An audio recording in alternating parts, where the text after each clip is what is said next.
Hello and welcome to this very special bonus episode of the KBB Review podcast, brought to you with the help of our very good friends at Cyncly. Now, as I'm sure you know, Cyncly is the name of the company that came out of the merger between the two software giants of Compusoft and 2020. It now also includes virtual worlds in that suite of products, as well as EQ and Winner, of course. And that all means there is every chance that you're using at least one of their products in your day-to-day business. So what is the Cyncly story? What does it mean for you as users, and what's coming in the future as this new entity continues to develop and grow? We're getting the full lowdown from Alex Ainge and Ben Roberts. But first, if you want to find out more about Cyncly, its full portfolio of products, which as you will hear stretches way beyond just the KBB sector, and you want to find out how it puts the user and customer front and center, then go along to Cyncly.com for all you need to know. That's Cyncly, CYNCLY.com.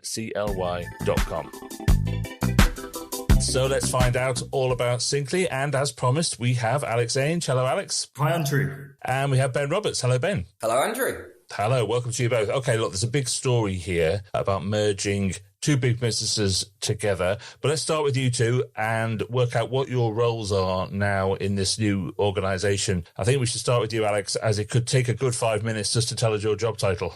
Exactly, yes. So my job title now is Senior Director, Head of KBF Retail Sales for SMB and the mid-market for EMEA, which means Europe, Middle East and Africa. And presumably you're Chief Officer in charge of acronyms. Yeah, I should apply for that role. Okay, so in the before times, you were the guy running Compusoft. In the UK, that's correct. Ben, tell us what your role is now. Well, you might get a bit of an exclusive here, Andrew. I'm going to be in the new making of Cyncly, Director for Enterprise Accounts. So my focus will remain, as it was with Virtual Worlds, on the suppliers and our relationships with them, and then the large retail accounts that use the software for design. You're, if you like, the frontline guy. Yeah, exactly. Now, in the before times, you were working for effectively competitive companies. Alex, you're probably the best placed to tell us the background story. How did Cyncly come about? So the company Cyncly was born out of the merge between the former Compusoft and 2020 companies that between them had over 30 years of experience in their specific markets. And over the course of 12 months or so, we were going around calling our company Compusoft plus 2020, which is a bit of a mouthful. And we really needed to bring the company together with a simple, easy to remember name. And this was the word Cyncly, inspired by the words synchronization and simplicity. It expresses the mission of the company to be the ultimate platform for connecting designers, retailers, manufacturers, contractors, and consumers to make their spaces amazing. Okay, that makes sense. I like that. So where does Virtual Worlds come into the story? So Virtual Worlds was an acquisition that was made last year, and we recognised the value that Virtual Worlds could bring to the business, being the market leader within the bathroom sector in the UK for CAD tools and solutions. So it made real sense to our business to bring them into our portfolio of companies. I like it when this kind of consolidation happens. Competition is such an interesting thing, but when people are doing what is clearly very complementary things, sometimes it just seems like an obvious move, even though it's a very competitive environment. Does that make sense? Yeah, definitely. And the team at Virtual Worlds, they're on a similar journey to the former Compusoft business. It was very much a family feel business, even at events. Whilst we were competitors, we would still talk between us. You know, we're human beings at the end of the day. And yeah, the integration's gone really well. As you can see, Ben's here on the call today, full of energy and raring to go. So we're in a really good position for the UK market. Just to clarify that, Andrew, I've got usually about a 2-hour lifespan in the morning. So raring to go for approximately 120 minutes. Okay, well, we'll keep it nice and short for you. Talk to me, Ben, about the technical aspects of this a little bit, because anyone who's ever tried to get a phone to talk to a computer or to get their laptop to sign on to a public Wi-Fi, it's a total nightmare. What's it like trying to integrate the technical aspects of software companies together? How do you even get your head around it? integration in any area isn't straightforward, and there's always complications, but there's sort of two sides to things. There's the application side of things and getting our various different parts of the overall Cyncly suite now to talk to each other, and that is the goal, which I'll come back to in a second. But then also there's the human side, like Alex has talked about, and there's integrating parts of the business and making sure that we don't overlap and, we're not competing internally with each other. So as far as the software goes and the technical side of serving our customers best, it's about making sure that the products that we have available to people, they serve those customer bases to the very best of their abilities. And I think Cyncly's objective really, and the reason that Virtual Worlds has come into the mix as well, is that they're very keen to make sure that the products under their portfolio are ones that serve their customer bases the best. And they are products that are absolutely vital to the day-to-day businesses of their customers. So we've done that in the bathroom industry for a long time, but we were always an underdog, and we were always stretched trying to compete on lots of different fronts. We always had fantastic success in the bathroom industry, but not necessarily managed to stretch that into other areas. And we've always been spread thin trying to compete in those areas. But what Cyncly's vision is to make sure that they have the best products in each of those niche markets. So Winner for kitchens has established itself as the tool for the kitchen market, and Virtual Worlds has done the same for bathrooms. So what we need to do now is make sure that all of the other business tools in those day-to-day operations for our mutual customers, they can talk to each other in the most effective way. And that's the challenge now, of taking the software in that way. And you'll see that with the integration with EQ that we'll probably talk about a bit more later on. Yeah, it does seem like all these things are such a natural fit together. Let's look at what the setup of it all is. How is it all going to join together? Who is responsible for what? Which brands are going to do what? Okay, so I'm just going to come back to the previous point there and just add a little more insight. So historically, as we discussed, we had Compusoft 2020 operating out of multiple geographies with localized offices. And this was the basis of our business and how we've collectively grown over the years. One thing that's instrumentally changed during the last 18 or so months is the fact that we've gone from more of a localized business to a function-led business. And what this means is that we are then scalable. So when we have acquisitions of businesses, you have expertise throughout the business that take care of the relevant facets. So as we said at the start, my new title, specifically around sales, the same with Ben. We have experts in data, in IT, in technical support, customer success, and each of those parts join together to create that seamless integration. So I think it's important to get that point across of how we can scale our business and how our customers are going to be looked after in the future.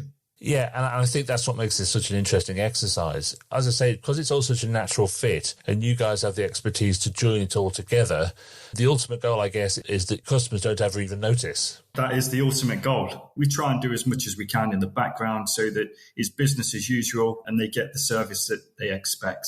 What are the different channels and how are the different brands that people know now, how are they going to all slot together? So we have multiple products across the group. We're a global organization, many of which the customers in the UK may not even be aware of. We have solutions from ProMob in South America. We have FreeCAD, which is a manufacturing solution that we brought to the UK last year. We have Winner, which is specifically catering for the kitchen side of the market. We have Virtual Worlds in the UK. We then have InnoPlus and SimplyPlan across Europe because whilst we've taken the decision to focus on Virtual Worlds in the UK, those products are still actively available throughout mainland Europe, are still being developed and supported. We have the integrations between Winner and EQ, which is catering for the more component side of the market within the UK.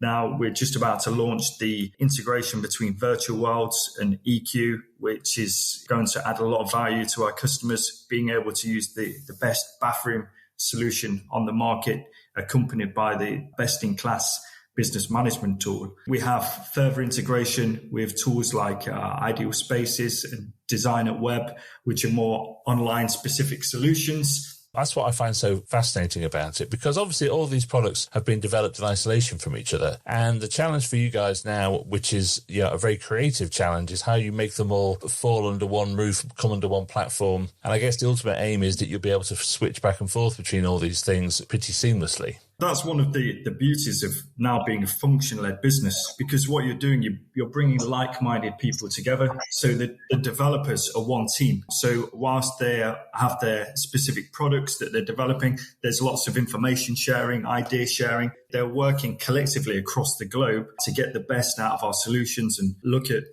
future evolutions. Just on the EQ integration with virtual worlds, that's massive. For a long time, we've known that all of our customers in the UK that used virtual worlds to design bathrooms, the vast majority used EQ to quote an order. And what they're essentially doing, while they were being treated as competitors, which they weren't in a functional sense, but they were in terms of how they were sold and marketed, then what that meant for people day to day was that design and quotation were completely separate operations.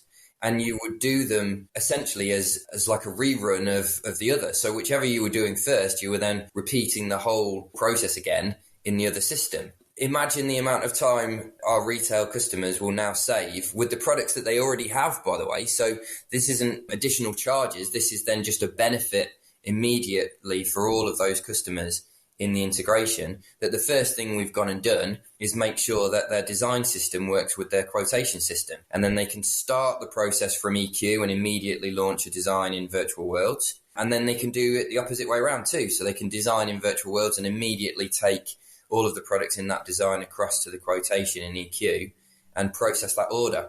So that's a huge benefit from simply us getting together. We're not using that as an opportunity to then immediately ask for more money. We're just delivering that as an immediate customer benefit. And that's a huge thing for the bathroom market.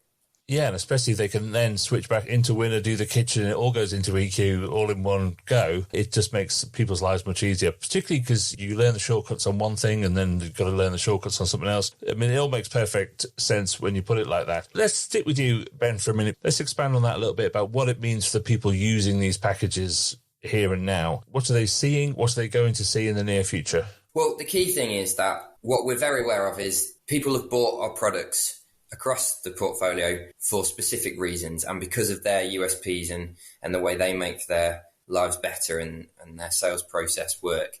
So you're not going to see across the board a change in how everything's done to make everything line up from the user perspective. It's about ensuring that the things that people love about all of those pieces of software remain and are enhanced. But what we do from behind the scenes side is we make sure that all of the expertise that Alex has touched on that we have now globally are focused on making everything run more effectively and efficiently in the background. But the really exciting thing, and the EQ and virtual worlds is just a starting point for what's possible. But the really exciting thing that you're then starting to see already in other pieces of software within the Cyncly portfolio is that we'll be able to take some of the great bits from other pieces of software and enable those to work within their sisters and brothers in the portfolio. So there are things that people love about virtual worlds for bathrooms that we could take elements from and make them available for other markets. And the same for, if you think about the bedroom market, there are things that are crucial for designing furniture in bedrooms that would be really valuable in the kitchen market. What we are able to do then across the group is we're able to look at certain functions within our software and say, this would be really valuable if it was enabled over here. That's a really exciting part of the process.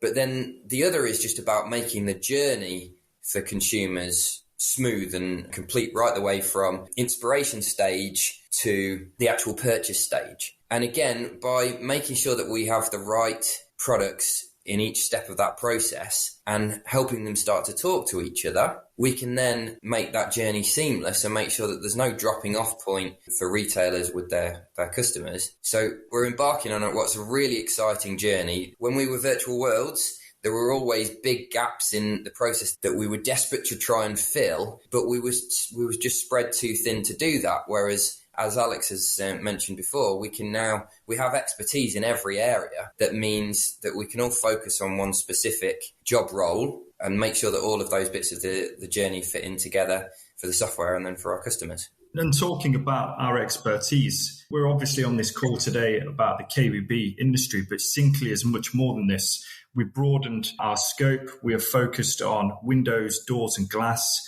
manufacturing. We've recently moved into the flooring software sector. So we're broadening our horizons, not just focusing on our traditional KBB markets. And what that does is you're bringing a complete new diversity, ways of thinking that will help to evolve further products as we move into the future. The likes of Mosaic, RFMS, FDS, these are products that customers in the UK within the KBB sector are probably not aware of, but could be in the coming years. So I think it's important to get that point across, that we're not just KBB focused anymore. We're much bigger than this. You know what I'm really liking about everything that you're saying is that you're very much working from the user and the customer backwards here. You know, you are not working from the software developer forwards. You're really understanding what it is of how people are going to actually use this stuff on a day-to-day basis and how this merger can enhance what they do and help what they do rather than make what they do more complicated. Exactly. We're looking at how we can improve our customers' design experience, the consumer buying experience, how we can save them time, save them money. And there is a constant evolution with our products. We recently launched Winner Flex across the UK, which came at the perfect time with the pandemic, people having to work from home or remotely. We had a solution where people were able to access and share information from any location. So we really have some of the best tools in the world. We can say this now, given the scope of our business. It's funny that you mention it because the experience of the pandemic, I think, opened so many people's minds to how technology can help them run their business in a way that they probably really hadn't considered before. They like what they like, they know the things that they know, and they don't really want to change what they do very much. But that experience made them suddenly look to a wider horizon of what technology can do to make their lives easier rather than complicated, don't you think? Yeah, so we had support for our customers. We know that Virtual Worlds had similar offerings. The one that really hit home was the designer web solution that we gave our customers access to, which meant that consumers could go onto a website, start planning, send that information directly into the system. There was no need for any manual inputs. This was a technology we'd been working on many years. And there was also the cloud functionalities like Showcase 360, where you could visualize in the customer's home. So you could send the design straight to the consumer. They could open up the application and look on their phone from the safety of their own home and view how the new living space would look. I feel like within our industry, as bad as it was, the pandemic really helped change people's mindsets on how they run their business, how they use software and solutions to maximize their outputs.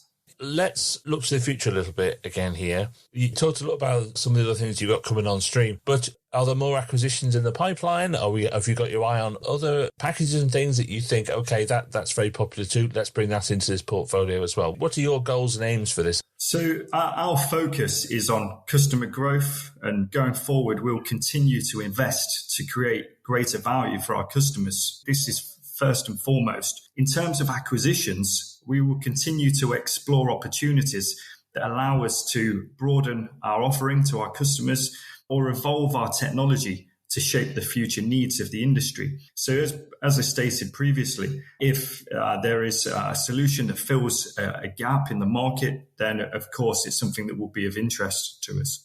And for you, Ben, as the person who goes out and talks to people, this must be so exciting for you to have this story to tell. Yeah, I mean, obviously, like I've sort of said before, at Virtual Worlds, we were an underdog. We were always punching above our weight, and we were having to be essentially a guerrilla-style operation in the marketplace. And what we can almost do now is breathe out a little bit to say we do have the power and the expertise behind us to actually go and make sure we fulfill some of these objectives that we've talked about and the goals for the future. There's always a fear, I think, that we would stretch ourselves too thin and we would promise big things that we couldn't see through.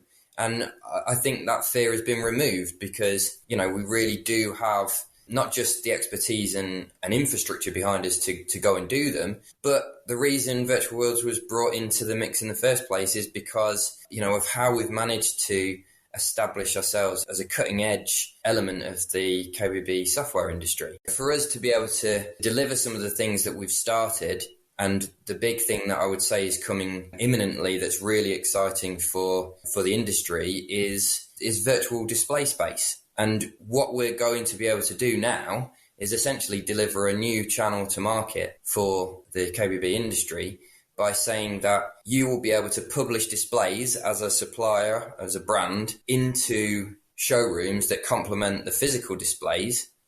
And those virtual displays can be anything that you imagine. You're not limited now by the physical parameters of a showroom.